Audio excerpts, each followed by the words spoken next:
ओशो का कथन, पुरुष का हमेशा ऐसी स्त्री से आकर्षण होगा जिसका मिलना दुर्लभ हो। जो स्त्री आसानी से उपलब्ध है उसका कभी नहीं। स्त्री पुरुष के संबंध और उनके मनोविज्ञान पर एक गहरा और विचारोत्तेजक दृष्टिकोण प्रस्तुत करता है। यह कथन मानव स्वभाव, रिश्तों में आकर्षण और मूल्य के सिद्धांत को समझाने का प्रयास करता है। नंबर 1, दुर्लभता का आकर्षण। ओशो के अनुसार पुरुष स्वभावतः उन चीज़ों की ओर अधिक आकर्षित होता है जो दुर्लभ और कठिनाई से प्राप्त होती हैं। यह केवल स्त्री के साथ ही नहीं बल्कि जीवन के हर पहलू में लागू होता है। जो चीज़ आसानी से मिल जाती है उसका आकर्षण कम हो जाता है। मनोविज्ञान के अनुसार दुर्लभता मूल्य को बढ़ाती है। जब कोई स्त्री सहज उपलब्ध नहीं होती तो पुरुष के मन में उसे पाने की लालसा और अधिक बढ़ जाती है। नंबर 2, स्त्री के आत्मसम्मान और रहस्य का महत्व। ओशो ये भी समझाते हैं कि पुरुष को वह स्त्री आकर्षित करती है जो अपना सम्मान करना जानती है और जो अपने व्यक्तित्व में एक रहस्य बनाए रखती है। ऐसी स्त्री के प्रति स्वाभाविक रूप से एक जिज्ञासा और खोजने की भावना उत्पन्न होती है। जो स्त्री अपने आप को आसानी से पुरुष के समक्ष समर्पित कर देती है उसका आकर्षण जल्दी समाप्त हो जाता है, क्योंकि पुरुष के मन में चुनौती और नवीनता की भावना समाप्त हो जाती है। नंबर 3, सहज उपलब्धता का परिणाम। जो स्त्री आसानी से उपलब्ध होती है उसका पुरुष के प्रति आकर्षण धीरे धीरे कम हो जाता है। इसका कारण यह है कि पुरुष को वह चीज़ मूल्यवान लगती है जिसे पाने के लिए उसे प्रयास करना पड़े।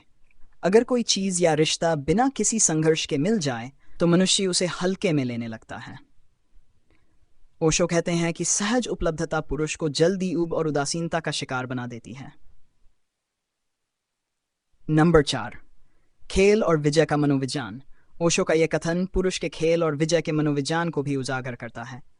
पुरुष के मन में एक स्वाभाविक प्रवृत्ति होती है कि वह किसी चीज को जीतने या हासिल करने की कोशिश करे। जब वह किसी स्त्री को पाने के लिए प्रयास करता है और उसमें सफलता पाता है तो उसे गर्व और खुशी का अनुभव होता है। लेकिन जब स्त्री पहले से ही उपलब्ध हो तो यह विजय का भाव खत्म हो जाता है और पुरुष का आकर्षण भी समाप्त हो जाता है। नंबर 5, प्रेम और आकर्षण में संतुलन। ओशो इस कथन के माध्यम से यह समझाने की कोशिश करते हैं कि सच्चा प्रेम और आकर्षण तभी पनप सकता है जब उसमें स्वतंत्रता और आत्मसम्मान का भाव हो। स्त्री को अपनी गरिमा और स्वाभिमान बनाए रखना चाहिए ताकि रिश्ते में संतुलन और सम्मान बना रहे। नंबर 6, दुर्लभता केवल भौतिक नहीं बल्कि मानसिक भी होनी चाहिए। ओशो ये भी कहते हैं कि दुर्लभता का मतलब केवल शारीरिक या भौतिक रूप से उपलब्ध न होना नहीं है, ये मानसिक और भावनात्मक स्तर पर भी लागू होता है। एक स्त्री जो मानसिक और भावनात्मक रूप से परिपक्व हो, जो अपने विचारों और दृष्टिकोण में अद्वितीय हो, वह पुरुष के लिए अधिक आकर्षक होती है। नंबर 7, रिश्ते में गहराई और मूल्य।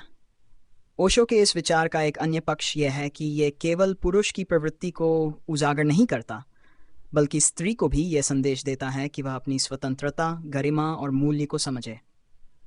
रिश्ते तभी टिकाऊ और गहरे हो सकते हैं जब दोनों पक्ष एक दूसरे को सम्मान और महत्व दें। नंबर 8, सच्चा प्रेम और आकर्षण। ओशो अंततः ये समझाते हैं कि आकर्षण केवल अस्थायी हो सकता है, लेकिन सच्चा प्रेम वह है जो एक दूसरे के प्रति सम्मान, समझ और गहराई पर आधारित हो। जो स्त्री खुद को दुर्लभ और मूल्यवान मानती है वह न केवल आकर्षण को बनाए रखती है बल्कि सच्चे प्रेम के लिए भी रास्ता बनाती है।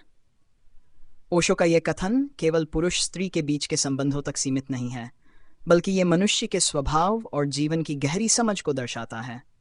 यह हमें सिखाता है कि आत्मसम्मान, गरिमा और व्यक्तिगत मूल्य केवल आकर्षण बनाए रखने के लिए नहीं बल्कि एक गहन और संतुलित जीवन के लिए भी आवश्यक हैं।